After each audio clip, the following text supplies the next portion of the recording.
I'm author CJ Peterson. It's my co-host, author Michael Scott Clifton. Hey, I'm pointing in the right direction today. Thank you for joining us today on Book World: A Great Escape. We missed last week. We had some stuff come up, so we're here this week, and we're going to be talking anthologies. Next week, we're going to be talking about the elements or relevance, and at the end, I'll explain exactly what that means. So, Mike, how was your 2 weeks? Well, it's been kind of a whirlwind. We missed Book World last week because we met some friends that we had from college, and we hadn't seen them in almost 30 years. And they're actually thinking about moving back to Texas, so we met them in Tyler, and it was it was so great to see him again. And then we had Dalton Days Saturday in downtown Longview. The weather was perfect. Seems like Dalton Days weather is always perfect. Don't mean to jinx them, but it was an awesome experience. I actually had a booth next to Patty Wiseman, a fellow author that we've interviewed here on Book World. And Thursday we have the Longview Art Walk in downtown Longview. We are our usual place, which is inside the Vera Bank lobby on Fredonia Street in downtown Longview. Weather doesn't look like it's going to cooperate with the outside, but we'll see. So that's why we always try to get an inside booth. And also, I didn't tell you this yet, but I'll be on the Indie Author podcast or radio podcast. I think you've been on that before with Ben Weeks. And they're awesome guys. Love them. Yeah. And so I'm going to be on that. I believe it's Wednesday, May the 24th at 7 o'clock, and looking forward to that. And finally, this coming Monday, I'm going to be speaking to the East Texas Writers Guild in Tyler, and We're going to kind of go over publishing, but particularly, as we talked on 2 separate podcasts that we did here, be very careful with Vanity Press and what to look for when it comes to people that are claim to be publishers, but really just trying to separate you out of your money. So anyway, looking forward to that. That's going to be Monday, I believe it's 6:30 p.m. So I think it's in the chamber office, one of the chamber downtown in Tyler. It's going to be in one of the rooms there. Not quite sure. I'll post it on my website in case you happen to be Tyler and you want to come hear that. I'll be glad for you to come, and hopefully I'll be able to elucidate them a little bit about some of the things we've talked about if they missed our podcasts, both of them. Well, this weekend I was with Magic Making Mischief and Mom Birella at the Pop Culture Power Show in Stafford, Texas. That was a blast. It's like every 80s kid's dream, like everything you could think of. The Care Bears, there were G.I. Joe, voice actors from G.I. Joe. There were artists galore. There was Star Wars. There was Star Trek. There were Pops. There were, literally everything an 80s kid's head would explode. The only things I didn't find were Garbage Pail Kids. I did find, what was Gizmo? The Gremlins. We found Gremlins. We found like pretty much everything. It was like total 80s nostalgia. Loved it. Then we have on the 15th, I'm going to be, which is not this weekend, but the next weekend, going to the Chautauqua Festival at the Longview Public Library. Just be aware that's usually a very windy weekend that I do outside. But it's always a blast, always a hit. If you love books, you got to come down there because it's not just books. They have different shows and stuff. There's artists. So you got to come check that out. That's at Longview Public Library on the 15th of August. That's going to be from 10 to 3. And then on the 29th of August, I'm going to be at the Northeast Texas Writers Organization Spring Conference. I'll be talking about podcasts and kind of giving a little update on Texas Sisters Press. You can definitely check that out for sure. That's going to be at the Northeast Texas Community College. Mike, how can people find information on that if they want to come?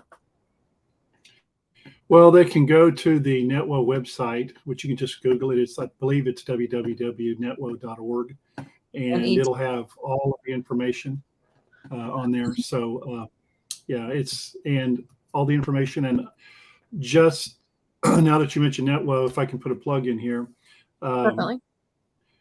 our deadline, we have a first chapter contest, and it's open to anyone, whether you are an experienced author or just starting out. And our first chapter contest is exactly that. It's first chapter. It consists of a synopsis, and it consists of the first chapter of the book that someone is a writer, an author is writing. And the only rules that apply to it is that it cannot be a published work. This must be something that's not been published yet. And that information is also on the NetWo website. I believe it's $10 to enter into the contest. There are cash prizes for first, second, third, and even honorable mentions. So if you are interested in, and the other good thing about the first chapter contest, and what I like in the way that NetWo does it, is that the judges do give you a rubric, which is basically a critique sheet in which they critique all the elements that are listed, but they also give you feedback on your writing, your first chapter, your synopsis. So not only do you have to be a member to enter that? You don't have to be a member. You can. We've had people enter from all over the United States. And they're going to be announcing that on the 29th of April, correct? And at the NetWo Spring Conference, we will be announcing the winners. And again, it's only $10. Cash prizes, I think, start at $50 and up. So it's a great opportunity. And even if you don't win, as I said, you do get feedback from the judges as to your piece of work, which to me is pretty valuable, because, and it's not just the bad things or the cons. They also tell you the good things that you've done. So if you've not entered, there's still time. The deadline is April 10th. I'm sorry, April 9th. Next, Sunday. Sunday at midnight. This coming Sunday at midnight, April 9th, is the deadline to enter into the NetWo first chapter contest. Awesome. We're also going to be at Kilgore Geekend in Kilgore, Texas on May 6th and 7th. I will be in one of the indoor spots. I tend to not like to be outdoors. Me and outdoors don't get along very well, and neither do they get along with my books. So it kind of messes with the pages of the books. So I try to keep those as pristine as possible. So all that information is on my website, cjpetersonwrites.com, under the appearances page.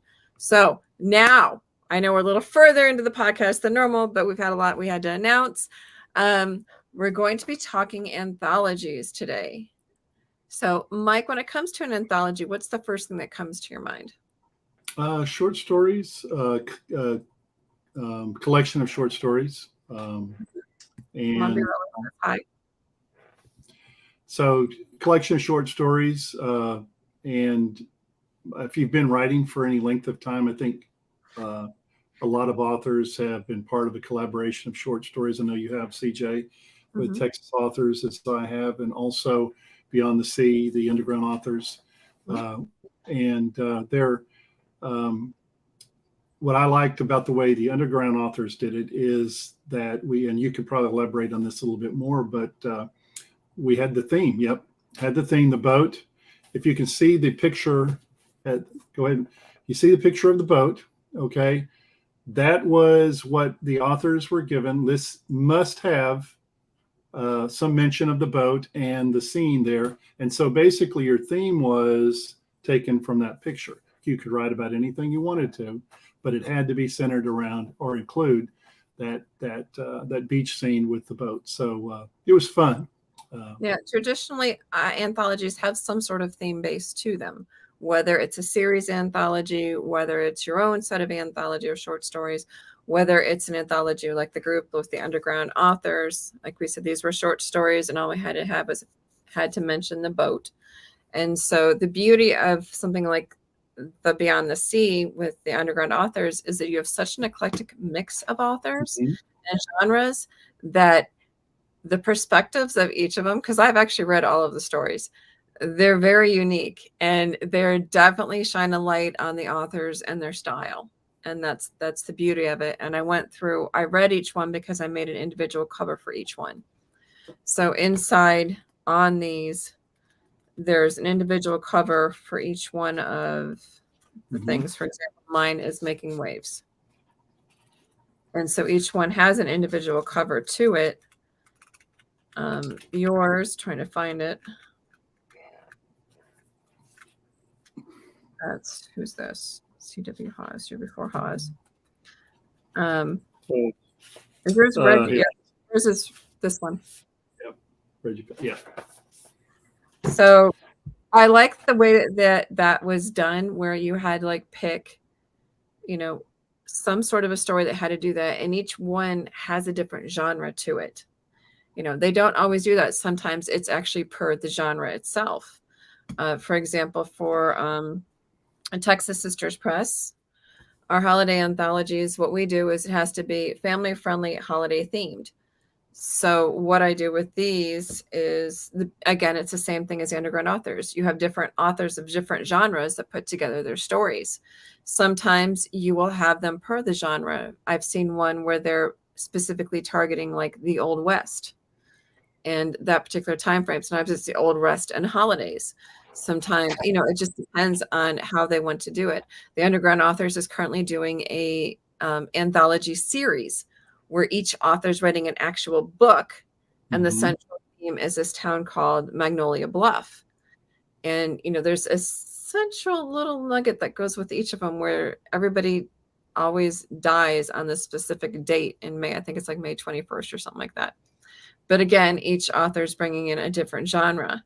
And what I do, for example, with my anthologies for Texas Sisters Press, because they're all holiday themed, I'm going to be collecting them, and I'm going to be putting them in their own anthology book at some point down the road. And what I've done with those is, for example, with Chain Reaction was a book that I launched last year. It had to do with time travel. So the story in the holiday anthology for this year was, who said that? What I did for the holiday thing this year was I sent them back to 1651 Ireland. And so they went back in time. So I connected it to the stories, and I did that for each one of the anthologies. They do connect to some series of mine. I think it's a Savvy Loy that said she's doing her first ever, and it's any genre Little Red Riding Hood adaptations, which is kind of a unique. Again, it's the theme. You can go steampunk with that. You can go horror. You can go all sorts of interesting spins on it. And I love that. But sometimes, like I said, sometimes even writing a short story gets you out of a rut.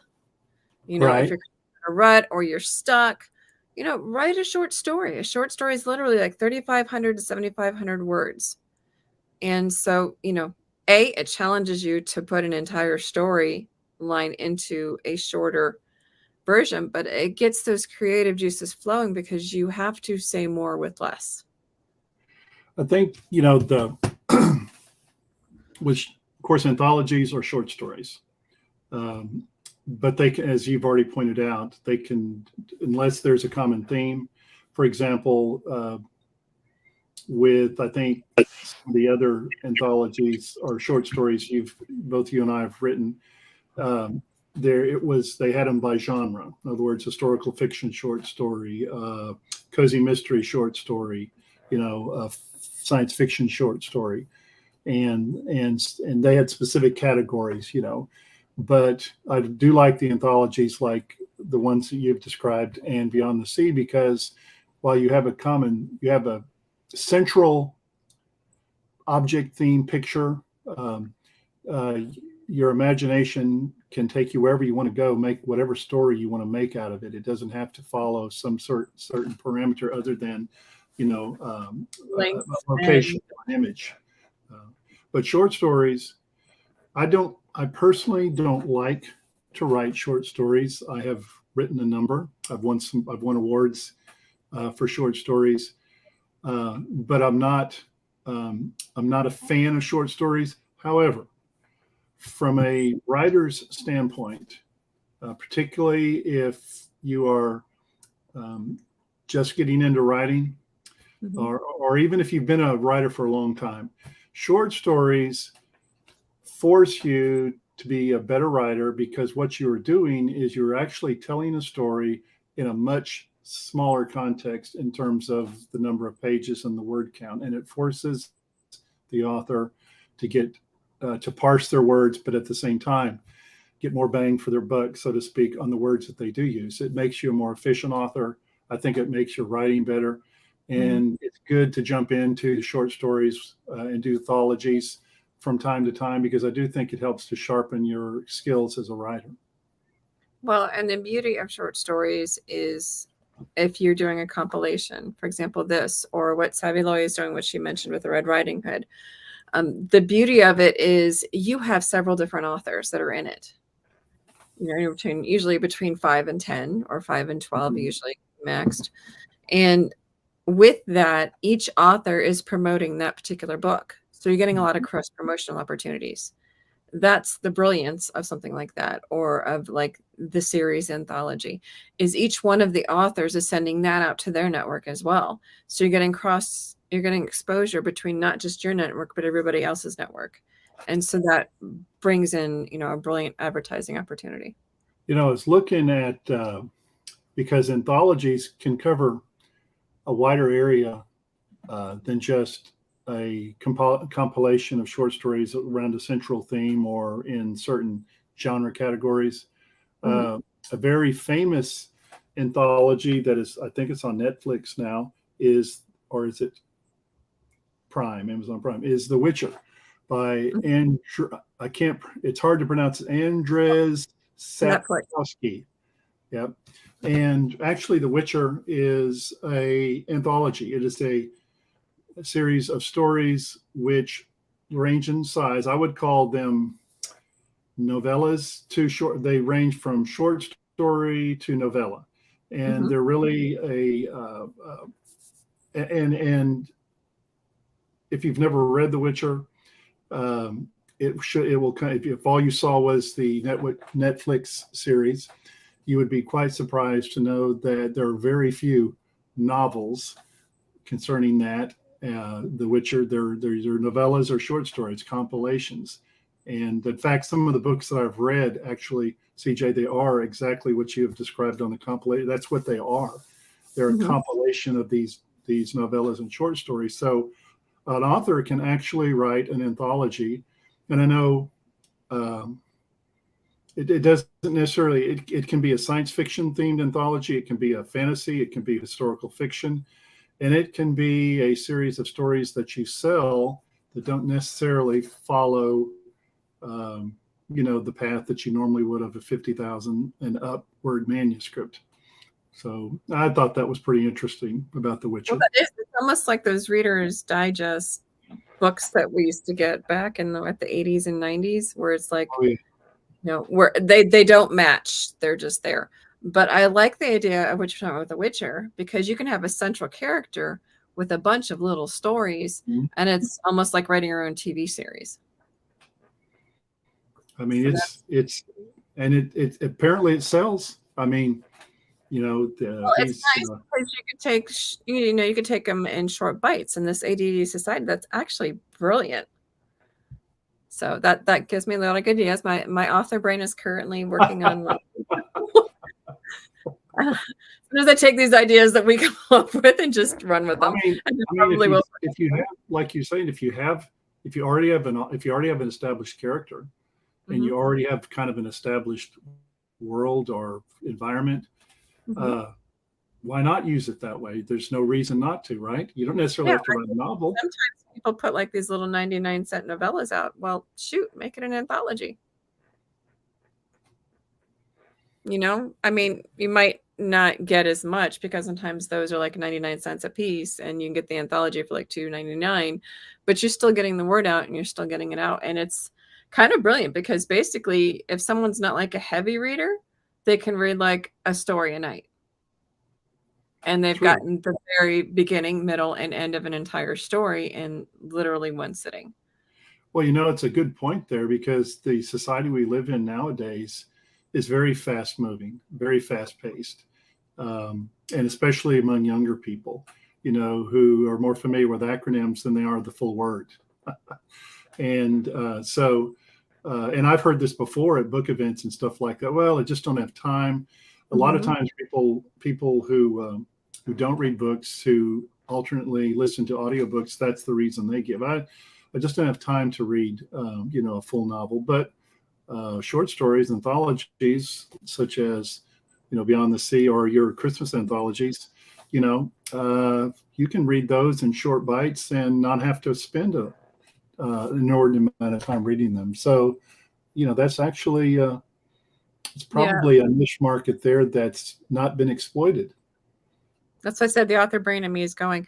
Mommy says Reader's Digest is a good comparison. I used to think anthology meant chronicles of a specific character or place. It's kind of like the Chicken Soup for the Soul. You remember those Okay. books? Those books sold a lot, and they were a bunch of short stories. And they Yeah. didn't always connect. They were just usually heartwarming stories. And so you can take these. So, for example, my chain reaction characters, they're already an established character. I could take them on other adventures and make it an anthology. There's a lot of things you can do. Time travel is a great option. There's so much to pull from. There's a lot of choices and places and things that you can do with an anthology that isn't like a complete and utter story. And like I said, you can kind of just take it a little bit at a time. You can do your own, or you can do it with a group of people. I just thought of just another example. World War Z, which is about zombies, and it Hmm. was made into a movie with uh, what's the actor? He's a heartthrob. It's Uh, either Brad Pitt or Tom Cruise usually Brad though. Pitt. Okay, World War Z is if you was written by Max Brooks, which Mhm. came as a total shock to me because Max Brooks is the son of Mel Brooks, Really? aka Blazing Saddles. Totally off Yes, color. yes. You would never have thought in a million years that Max Brooks would have written a book like World War Z, but actually, World War Z was an anthology. It Hmm. was a series of short stories which followed the zombie theme and how things came to be. But the movie, which had Brad Pitt in it, was not. It was completely divorced from the book in the sense that while it followed the theme of zombie apocalypse, it was a movie that looked like it was seamless from start to finish. When in actuality, the book upon it which was based was short stories, one right after another. Mhm. Uh, the reason I know that is because I saw the movie, which I do this from time to time. I liked it, didn't know there was a book, saw in the credits that there was a book. So I went back and I read the book by Max Brooks. And to my surprise, much like when I read The Witcher after seeing the series, it wasn't a novel. It was a series of short stories. Huh. And it was actually, I would recommend it because it kept I'm not really big on short stories, but these books actually were very well written and they kept my interest. Yeah, there's collections of them. Interesting. I'm currently on Amazon. That's interesting. I did not know that. And there's like a collection of 8 books for The Witcher. Yep. That's kind of cool. So, if you had any advice to give to someone who's, and it's also a great way to jump into, before we jump into that one, it's a great way to jump into the author world. I know at Texas Sisters Press, the holiday anthologies, each one of these anthologies that we've done for 2020, 2021, and 2022 have all had a brand new author all the way through USA Today best-selling authors in them. And so when you can get within that group, it gives you experience. It allows you to be a published author. It gives you that confidence of knowing, you know what, I actually am a published author. And you can kind of go off of that. Well, I think if So you're just starting out, or again, if you're an author that is published, but you've kind of reached, I won't call it writer's block, but it seems like the creative juices aren't flowing as good as they used to. Short stories and anthologies are a good way to if you're a beginning writer, as I stated earlier, to hone your skills as a writer. It forces you to parse your words and to get more out of the words you do use, which helps to make later a more effective novel. Because The worst mistake an author could make is for his readers to become bored reading their books. And short stories are a way to kind of avoid that because, again, you have to be sharp, you have to be, you have to use much fewer words to tell a much larger story, if you want to call it that. And for authors that have never done this before, and I include myself in that, and of course, you have several anthologies yourself, CJ, so I know you can well relate to this. It does help you even as an experienced author because, again, it doesn't hurt to write shorter stories as part of an anthology that interests people because it's still a story. It's just Mhm. not as long as a novel. Well, and the beauty is you have to challenge yourself to do the setting, the character development, and the actual storyline all within 3,500 to 7,500 words.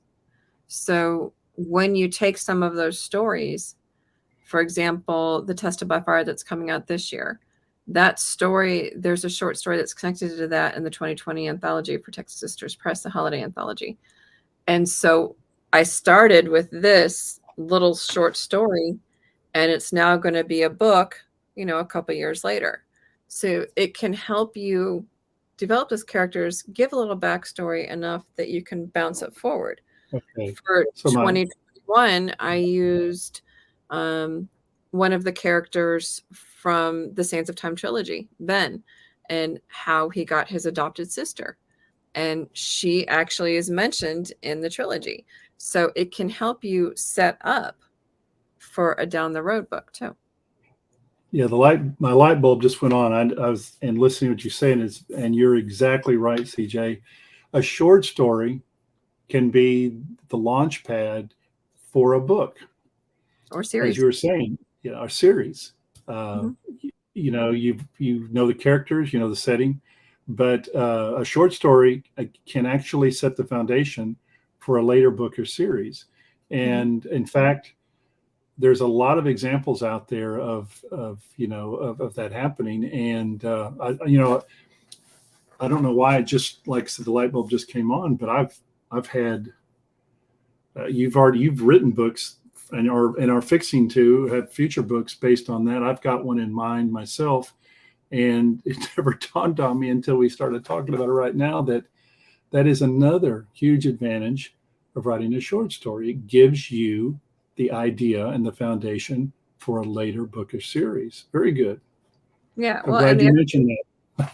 other thing, when I went to write the first story for the 2020 anthology, it turned out to be too long because basically that story was connected to my Team Angel series, which is like 13 books. And so, of course, it was a little bit longer than the ones that were 1 and 3 books. And so what I did was I kept the novella and then I used the next year's anthology and I made a short little novella with a bonus story. And so I like the short stories because they're almost like an author business card. You can also use them for signups for your newsletter. Hey, sign up, you get this free short story. So there's a lot of tons and tons of applications and uses for these books and for the short stories. And like I said, you can like later down the road when I get 5 or 10 of these short stories, I'm going to have my own holiday anthology. And I'm going to put all my Well, short stories together and I will just refer them back to the book or the series that they're connected to. and you'll have a book of short stories. Mhm. Yeah, I mean that's awesome. The other thing I thought of that we talked about a little bit is that again, if you're starting out as a beginning writer, beginning author, entering short story contests can be a way to get recognition and to win some awards, which you can, brag about yourself and gives you sort of gravitas that you can advertise when you do start writing a full-fledged novel or book. So it's a good way to get the foot in the door. And like I said, start to gain a reputation as a writer. Definitely. So we've run out of time for today, but definitely short stories, anthologies, great myriad of applications that we've talked about today. For next week, we're going to be doing elements of relevance. And what that means, we're going to talk about hot and cold topics, minorities, extraneous storyline factors, the intent of the storyline, etc. So it's kind of going to be like the elements of relevance regarding Mombi has a question. I'll answer in a second. Regarding writing a story itself, are you going to stick with the phases? What are you going to do? Mombi asks, can an anthology be all one author? Or should it be multiple? It can be both. You can have one, like I said, I'm going to have one eventually of my own. I've been in some with all. The benefits can come both directions, because if they're all yours, you're not waiting on somebody else to get their storyline in, and you're not hoping and praying that it's fully edited and ready to go. But you have the benefit of multiple networks. You have the benefit of collaborating and getting ideas and bouncing ideas off of other authors. When it's on your own, you don't have to worry about a lot of that. And you generally have a lot of it together. And like I said, I've already got them going and marinating in my brain. She did say, please just take them on more adventures, great characters, referring to the Chain Reaction group. And so that may be a thing. They can go both directions. It just depends on what you're looking for, or do both. I'm one of those multi-genre people, so I'm all for sending it all out. Getting your name out. It's content, content, content. That's the beauty of anthologies. So next week, 1 o'clock, same time, same sandbox you found us in. We'll catch you then. In the meantime, have a good week. Bye. See ya.